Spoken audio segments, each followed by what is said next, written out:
You're not fighting to win in Night Rain, you're fighting not to drown. Because every second the ring closes in, and every step forward could be your last. The pressure isn't gameplay, it's dread made mechanical. Now, anyone that has the audacity to tell you that Elden Ring was ever a peaceful game, that they used to relax, is so far up their own arse that they take being a loathsome dung eater literally. But there was a macabre serenity to certain areas, where the enemies stopped spawning and a scenic vista transported you to the lands between. And those peaceful moments where you could just stand in awe of this game's majesty is what elevated it to the highest echelons of gaming stardom. Night Rain says screw all that, this is going to be the most stressful and intense experience you've had holding a controller. And it's not simply because the game is no longer open world and everything has a time limit, but the ways in which the game incorporates dread both visually and mechanically. On the visual level, it's not just that you have a timer ticking down, meaning that you have no time to struggle with a challenging fight and reattempt it if things go awry. It's how the game conveys that timer with the shrinking ring of the night tide. I've thankfully never played Fortnite or any other battle royale, so this was actually my first experience with a shrinking arena, and I can certainly see how it adds tension to a multiplayer match.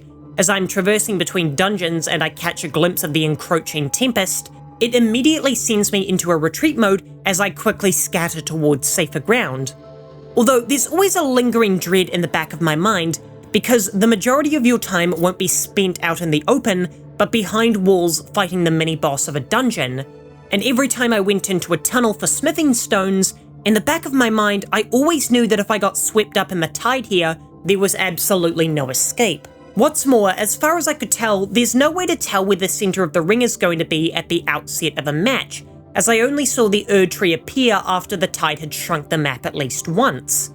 This means that for your first dungeon dive, there's no way to tell which areas are going to be safe from the night tide, creating a dread in the back of your mind that if you pick wrong, you're going to lose your runes. And a big part of traditional Souls games is making your way back to the place you died in order to regain your lost souls or runes. But here in Night Rain, if you're swept up in the night tide, you're not getting your runes back, as they're trapped beyond the boundaries of the ring, making them impossible to retrieve unless you beat the boss at the center and reset the ring. This gives Night Rain a sense of dread, as instead of outright killing you like a normal battle royale ring would, instead it severely weakens you for the fight to come, which to me is a far more psychologically terrifying prospect, as if you had a quick death, that was simply the end of it and you could just jump into a fresh match. But by severely handicapping the player and then confronting them with an overwhelming enemy, Night Rain creates a fear in the player's mind, but still gives them a small bit of hope, but weighing the odds heavily against them. But there's a second element to why Night Rain is the scariest game FromSoftware has ever made, and that's the severe punishment that comes with death. See, FromSoft boss fights are all about practice and repetition. You are most likely going to die to a boss the first time you fight it, and it's only through many repeated attempts that you overcome their devastating attacks. And while the earlier titles punished you with lengthy treks back to the boss fights to try again, by the time we reached Elden Ring, most bosses had a site of grace right outside the arena, so you could jump straight back into a fight. Night Rain makes me miss those walks back to the boss fight, as the roguelike nature of the game makes failed attempts the most punishing they've ever been. Like all FromSoft bosses, you are going to die the first few times against a Night Lord, and when there's a 45-minute break between attempts, death carries with it the highest price it's ever had.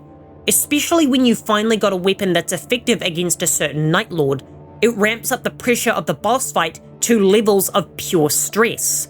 So what was once an integral part of the FromSoft experience, dying over and over to the same bosses and enemies, becomes a heavy toll here in Night Rain, as death carries with it an immense cost, to the point where it doesn't blend well with the roguelike nature and immense difficulty of the game, which is a shame, because the exploration and randomization of Night Rain blends so well with Elden Ring's core gameplay loop of exploring, fighting a tough enemy, and being rewarded with a powerful weapon.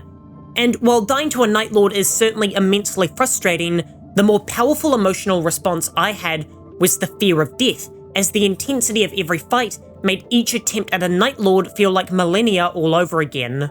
making Night Rain one of the scariest experiences I've had with a game in years. For more FromSoft essays, here's one about the world design of Dark Souls 1, and I'll be back in 2 days.